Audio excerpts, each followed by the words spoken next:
Well, hi, everybody, and welcome back to It's a Great Day to Serve the Lord devotions. And today I want to talk about one of my favorite verses of all time. It's Philippians 2, verses 3 and 4. I have it memorized a little bit differently than I'm going to read it to you, and then I'm going to read my memorization verse, just simply because that's what's ingrained in my mind. Philippians 2, 3 and 4 says, "Do nothing out of selfish ambition or vain conceit. Rather, in humility, value others above yourself, not looking to your own interests, but each of you to the interest of others." Now, the way I memorized it is, do nothing out of selfish ambition or vain conceit, but in humility, consider others better than yourself.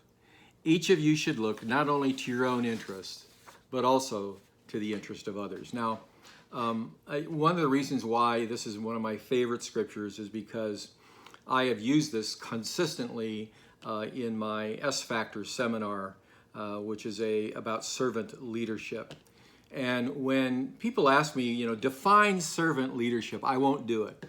What I will say is I don't believe servant leadership is something you can nail down to a pure definition. Servant leadership has all kinds of different angles to it. There's all different kinds of qualities on it. In fact, in my book, Leadership Qualities People Crave, I cite, I think it's 12 or 13 qualities of a servant leader. So I used this scripture. I said, instead of defining it, let me use this scripture as a starting point.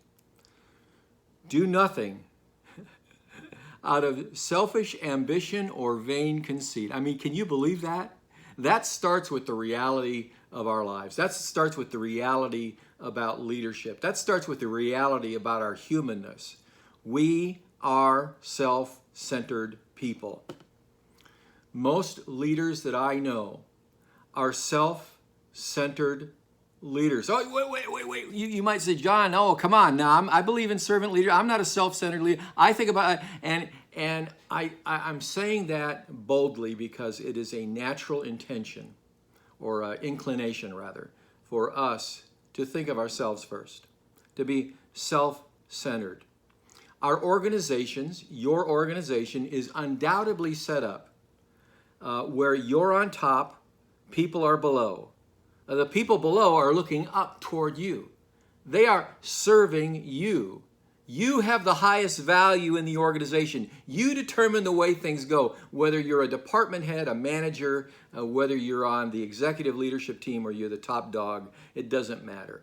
Everything is aimed toward you. It is a top-down structure. And what this does is it feeds our ego.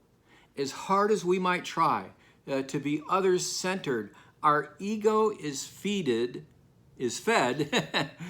with the way the structure is designed. And there are some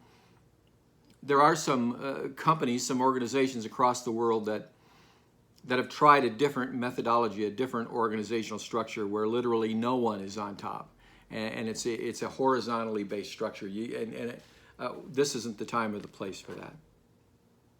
It says, value others, consider others above or better than yourself. It's not natural to do that. It's not easy to do that. This requires conscious effort to do this. It really does. To be a servant leader, to value and to consider others above yourself or better than yourself, when you're in an organizational structure where you're looking down below to the people that are following you, it's not natural. I don't care what organization you're talking about. It could be a church, and this is the way the thing is designed, the structure is designed. We are naturally inclined to be self-centered people. Our egos are fed by the organizational structure. And listen, even the humblest of people that I have seen, even the humblest of leaders that I have been privileged to know, every once in a while you see the face of pride pop up.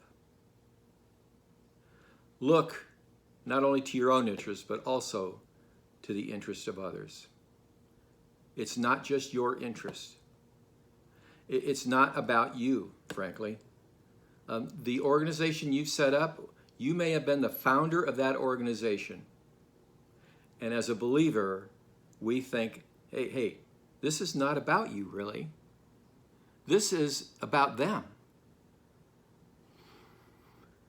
It's got to be a deliberate thing that we do. The most natural thing is to consider our needs, our likes, our wants before others.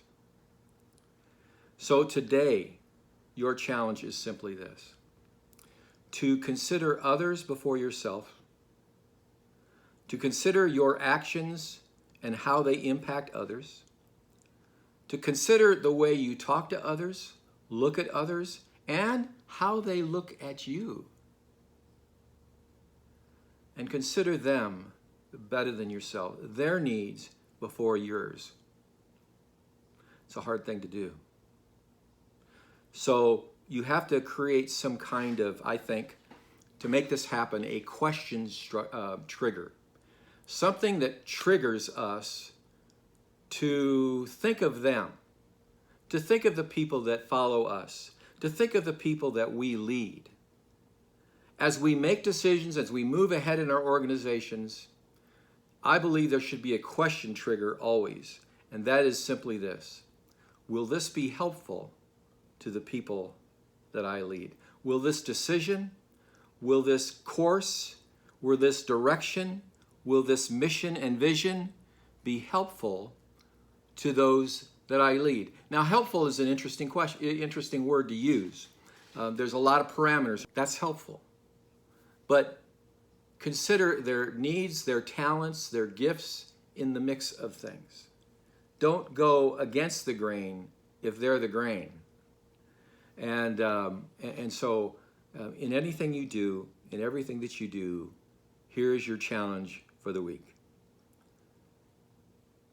Have I considered the people that I lead as more important than myself? Well, God bless you, and remember, every day, it's a great day to serve